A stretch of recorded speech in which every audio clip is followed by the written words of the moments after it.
Walang pinipiling panahon po yung mga minions si Mounting sa propaganda. Kahit matindi yung nangyayaring pagbaha sa Metro Manila in other parts of the country, siging panira po sa ating Pangulong Bongbong Marcos.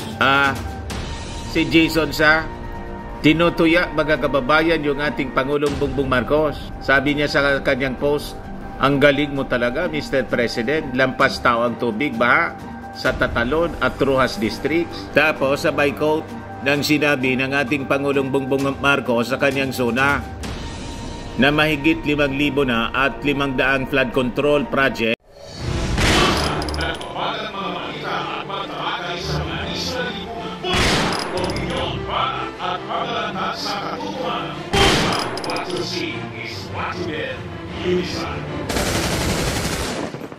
Ang natapos, marami pang iba ang kasalukuyang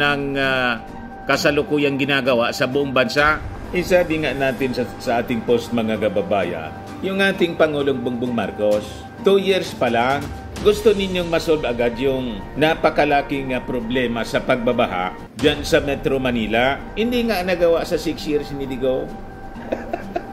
Idagdag pa yung mga previous administrations ng mga dilawan. Tama po mga kababayan. At saka, sabi ng ating mga senador, ang dahilan ng matinding pagbabaha sa Metro Manila, yung mga reclamation projects. O ito ngayon yung balita sa DCRH, isinisi ni Senator Mig Zubiri sa reclamation projects ang mga pagbaha sa Pasay City kabilang ang compound ng Senado. Ayon sa senador, posibleng consequences na ito ng reclamation sa Manila Bay dahil wala nang malabasan na flood water sa Pasay City. Philippine Senators on Metro Manila flood reclamation pa more. O ngayon, ang tanong, sino ba yung nag-approve ng mga reclamation dyan sa Manila Bay? Walaan ninyo po kung sino. Binasuspend nga ng ating Pangulong Bongbong Marcos yung napakarami pong reclamation dyan. Remember po? May mga nauna pa, mga kababayan, based on data, mga kababayan. Alam ninyo kung sino yung nag-approve? Yung pinakang maraming reclamation? Alam na ninyo, si Digong. Ito yung basahin mo po, Jason siya. Ito yung dapat na isampal sa iyong pagmumukha para may masmasan ka. Tama po mga kababayan. Sabi dyan, all the 22 suspended Manila Bay reclamation projects, pinasuspend ng ating Pangulong Bongbong, were okayed during the Duterte administration. Sabi po ng DNR. Di basag agad yung propaganda po ninyo. Yung mga masamang gawain po ninyo ng presidente ninyo, isisisi ninyo sa ating Pangulong Bongbong Marcos na 2 years pa lang po at nire-remedyoan niya yung mga napakalaking problema na iniwan po ni Maudigs. Si Maudigs po yung salarin. Siya yung may pinakamalaki ay pinakang marami na inapprove na reclamation project sa Manila Bay mga kababayan sa mga presidente ng ating bansa based sa data po. At ang karamihan dito sa mga binigyan niya ng approval po na mag-reclaim, mga Chinese. O yan po yung data. Galing sa Alter Media. Ni-research ng Alter Media, most of the ongoing reclamation projects were approved during Rodrigo Duterte's administration. Projects are only based on the February 2024 list provided by the Philippine Reclamation Authority. Nakita ninyo? Yan ang data.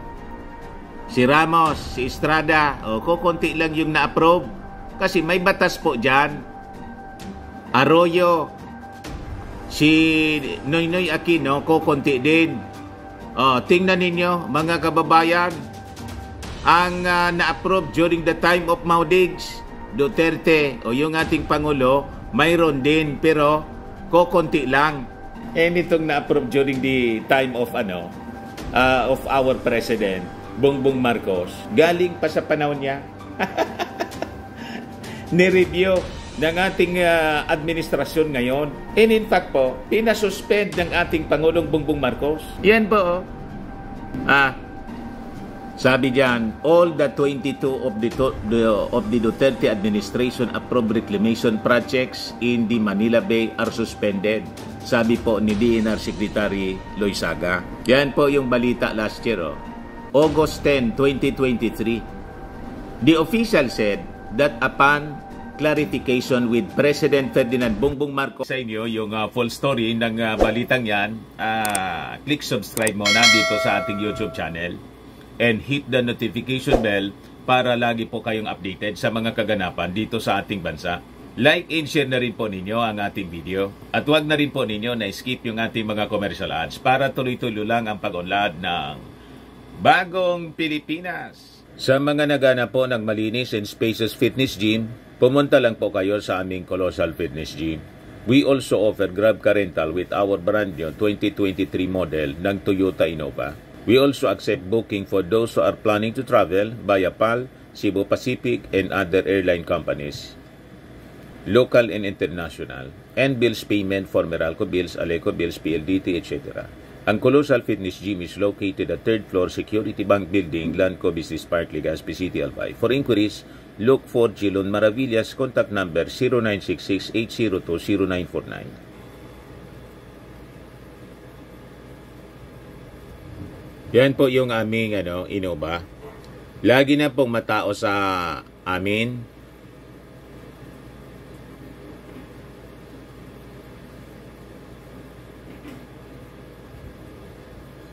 Yan po mga bagong clients namin.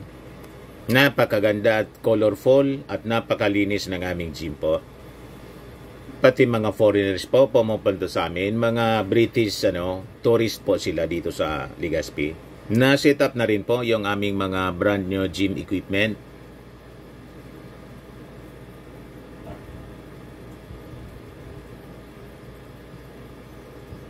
May treadmill na rin po kami.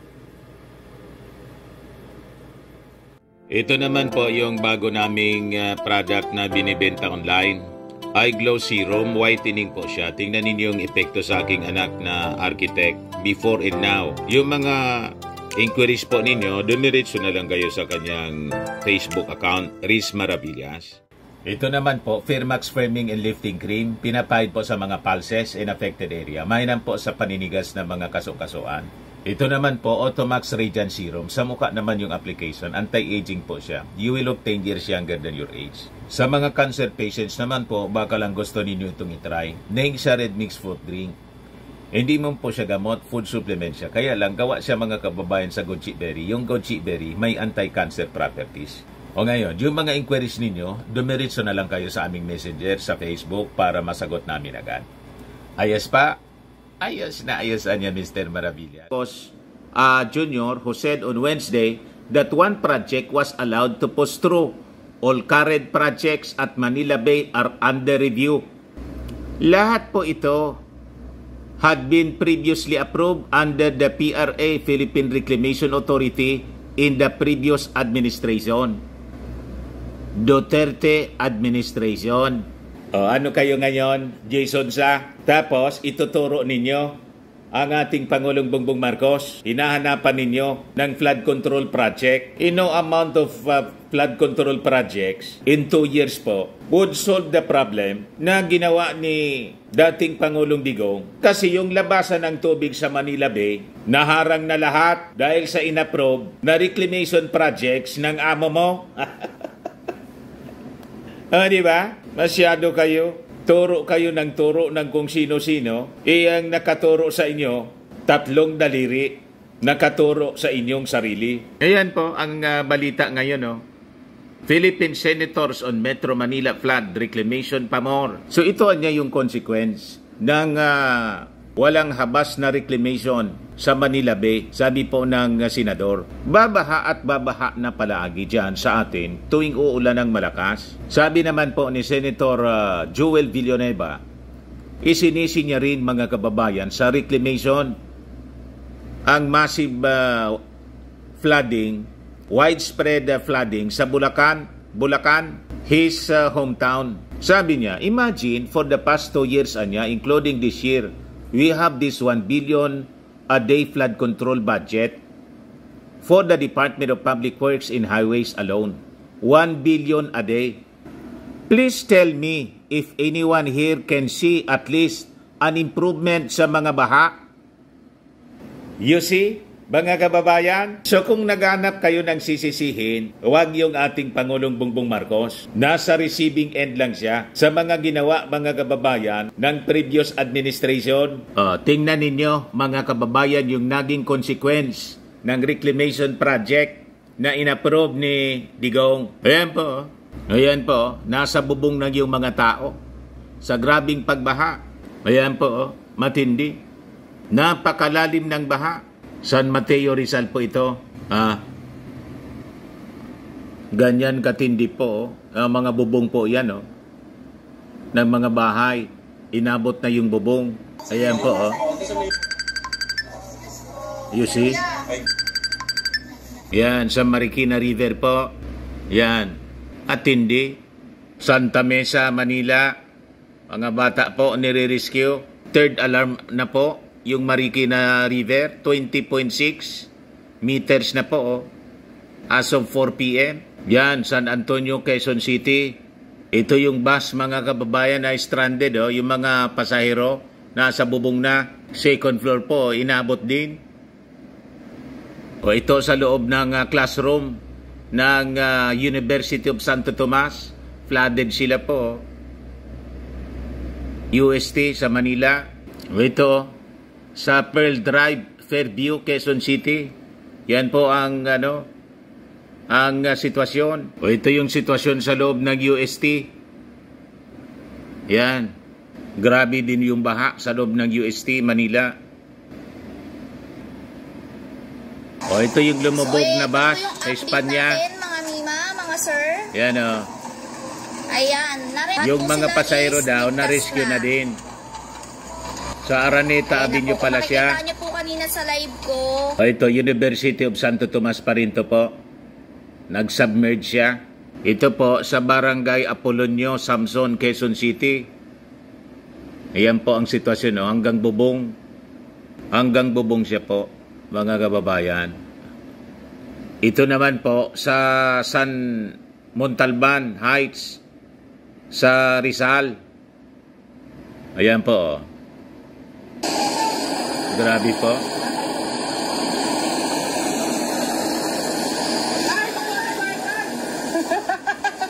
Ayan Grabing pagbaha.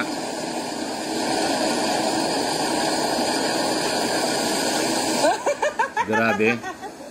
Pero tawanan pa sila, mga kababayan.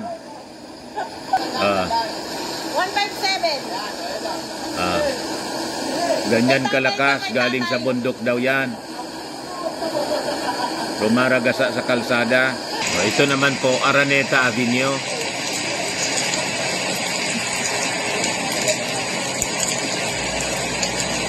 Ito naman po, Rojas Boulevard, mga kababayan.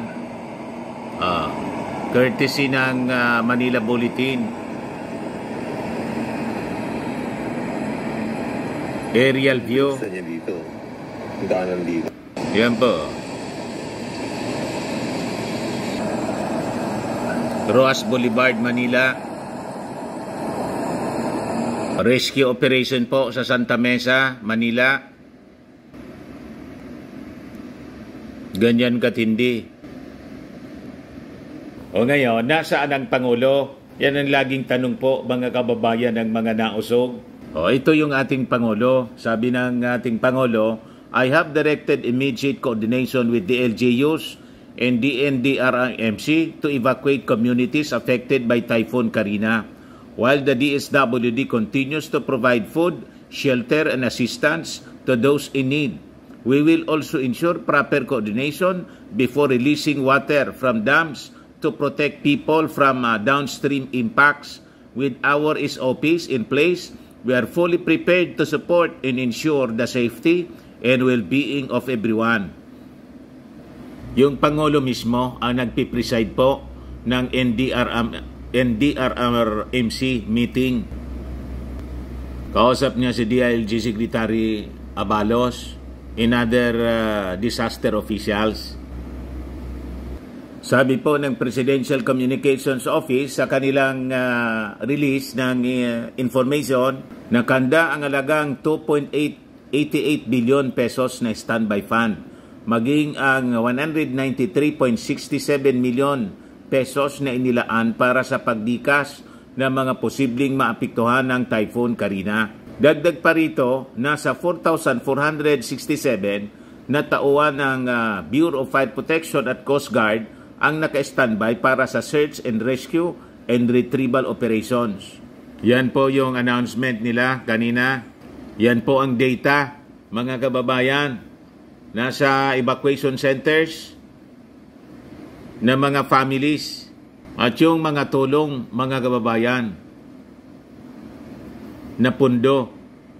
Yan. Lagi pong nakahanda yung ating gobyerno.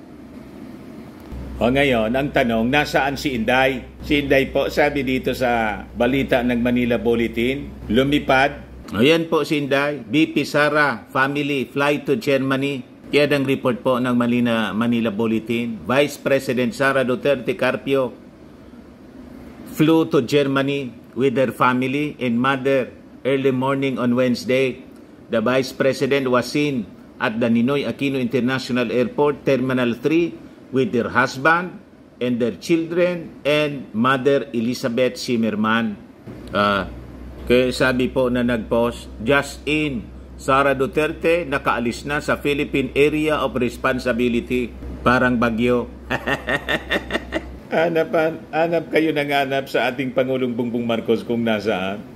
Hands-on yung ating Pangulo. Sub-sub sa trabaho, mga kababayan. Si Inday, nag-resign na nga po, mga kababayan, as DepEd Secretary. Wala na rin siyang trabaho, kundi maghintay bilang designated survivor, self-appointed designated survivor. Ayon, lumipad pa, papunta doon sa bansa ng kanyang nanay. German kasi yung kanyang nanay po Magbabakasyon yata. Habang yung ating mga mamamayang Filipino na iwan dito, lumalangoy sa baha, na ang rason ng pagbaha, yung kanyang tatay, yung inapprove na mga reclamation projects po sa Manila Bay. You see, pagkatapos itong si Jason sa ituturo niya yung ating Pangulong Bongbong Marcos. Gusto niyang masolusyonan agad-agad in 2 years. Hindi nga nasolusyonan yung pagbaha sa Metro Manila ni Digong. 6 years siya na umupo bilang Pangulo. Tapos, gusto ninyo solusyonan in 2 years. Yung problema sa pagbaha, sabi ng mga senador, dahil sa mga reclamation projects. At na-discover natin, ang mga reclamation, karamihan po, inapprove ni Digong. Yan po. Malinaw na malinaw. Most of the ongoing reclamation projects were approved during the Rodrigo Duterte administration. Itong kay President Bongbong, galing pa sa kanya. You see? Minana pa niya ng ating Pangulo. You see? Tapos ituturo ninyo, sisisiin ninyo yung ating Pangulong Bongbong, isubsob sa pagtrabaho po sa mga iniwang problema ni Digong sa ating bansa. Tulong-tulong po ang buong gobyerno. General Romel Francisco Marbil, Chief of the Philippine National Police, ordered the deployment of all available policemen and resources to help the people severely affected by typhoon. Yung mga local governments po, tulong-tulong sila. San Juan City Mayor Francis Zamora reported that the city government had already rescued 118 San Juaneño families or 559 individuals from being trapped in their homes due to the flooding. Tinang naman ninyo yung ating Pangulong Bongbong Marcos. Hands-on, sub-sub sa trabaho po. Breaking, Metro Manila Council and the Department of Interior and Local Government declared Metro Manila under state of calamity. DILG Secretary Benhur Abalos announced, Marcos, state of calamity and NCR prerogative of the local executives. PBBM warned communities prior to releasing water from dams. Yung mga areas na aabutan, aabisuhan na lang o napadalhan natin para mag-evacuate. That's what we need to do, sabi ng ating Pangulo. Iwasan natin yon. Kulang yung pagsasabihan lang natin. Kailangang magpadala tayo ng sasakyan para sa evacuation. Madalas sa pinakang malapit na evacuation center, o pwedeng gamitin na evacuation center. Yan yung ating Pangulo, hands-on po. Buti pa nga po si Leni Robredo, kahit wala nang plano na tumakbo sa national position, umaksyon po. Yan siya. Kaya sabi dito sa report ng Impact Leadership, spot the difference. Vice President Sara Duterte reportedly flew to Germany with her family and mother early Wednesday, July 24, while areas in Luzon are currently experiencing heavy flooding as Typhoon Karina continues to intensify while heading towards Taiwan. Meanwhile, former Vice President Leni Robredo in a Facebook post stated that Angat Buhay is actively collaborating with some of their partners to support rescue operations in the National Capital Region. Robredo mentioned that they are directly coordinating with various local government units to report immediate rescue needs in their areas. Robredo also noted that Angat Bayanihan volunteers are in touch in the following areas to start immediate relief operations: Quezon City, Pasay City, Bataan, Rizal, Antipolo City, Malabon City, Novaliches, Bulacan, Marikina City, Olongapo City, and Manila City. She encouraged everyone to unite once again in Bayanihan and strive to address the urgent needs of those affected by by Typhoon Karina. Ayan po. Tapos si Indayo, nakatalukbong pa, saka naka-face mask para siguro hindi masyado maalata. Nakilala pa rin mga kababayan, may nagpicture sa kanya, pumuslit papuntang Germany. Pagkatapos, ganun yung ipopost po ni Jason sa bagay, yung consultation fee niya, galing po sa SMNI, tropa ng nausog, 1 million. Ito yung post na Impact Leadership na isa pa. Nasaan ang Vice Presidente sa kasagsagan ng bagyo? Ayan po. July 24, 2024, Vice President Sara Duterte flew to Germany early morning in the middle of Typhoon Karina. On December 17, 2021, Vice President Leni Robredo flew to Bohol to assess how her office can assist areas affected by Typhoon Odette. Iyan ang pagkakaiba, mga kababayan, ng dalawa. Palibasa, designated survivor. Designated survivor, Sara, family flight to Germany as Karina intensifies. Ano kayo ngayon nausog? Yung amo ninyo ang dapat na sisihin dito po sa grabing pagbaha sa Metro Manila kasi siya yung nag-approve ng napakaraming reclamation projects diyan sa Manila Bay. Last year pa po nag-warning yung mga experts. Manila Bay reclamation could impact fishing, flooding, sabi po ng isang eksperto. According to Dr. Eugene Herrera of the University of the Philippines National Hydraulic Research Center, 20,000 hectare reclamation projects will affect the water flow in Manila Bay, impacting the salinity level in the shallow part of the waters. Yung shallow areas of bays are breeding grounds for aquatic flora and fauna that depend on some salinity level, so may ganong environmental effects, sabi po niya. He also warned of possible floods as the construction projects will stop the flow of water from Manila Bay to the nearby rivers and watersheds. Isang timba ng tubig isang araw siya itatapon will not cause impact, pero isang timba ng tubig in 2 seconds maiipon ng tubig. Saan mo siya tinapon? President Ferdinand Marcos Jr. earlier said all reclamation projects in Manila Bay are suspended. Yung 22 reclamation projects pong sinuspend ng ating Pangulo, lahat ang nag-approve si Digong. Yan ba? Napakalinaw. Di ba? Ano kayo ngayon? Tamimi kayo. Siyempre, hanap kayo ng ibang rason. Kayo yung may kagagawan ng mga problema dito sa ating bansa na imbis tumulong kayo sa panahon ng ganitong calamity, nandun pa rin kayo sa black propaganda. Alangan man palampasin natin mga kababayan yung kasinungalingan nila. Malinaw na malinaw po sa data. Di ba? Mga kababayan, malinaw na malinaw. Sila ni Arroyo ang may pinakang malaking pinakamaraming inapprove. Siya yung matindi. You see? Mula kay Ramos. Yung sabi dyan, more projects got the green light under Duterte. Ayan man lang po, mga kababayan.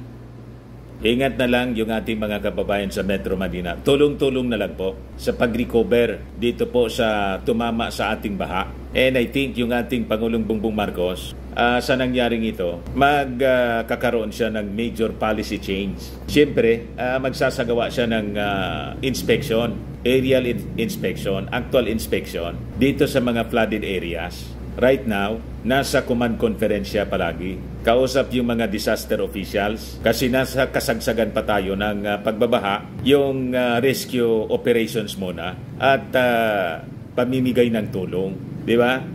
Next time, sa rehabilitation, then solusyon doon sa problema ng matinding pagbabaha sa Metro Manila na ang rason mga kababayan, yung previous administration. Tama pa? Ayan man lang po mga kababayan, ako po si Dante Maravillas. Bye-bye. God bless.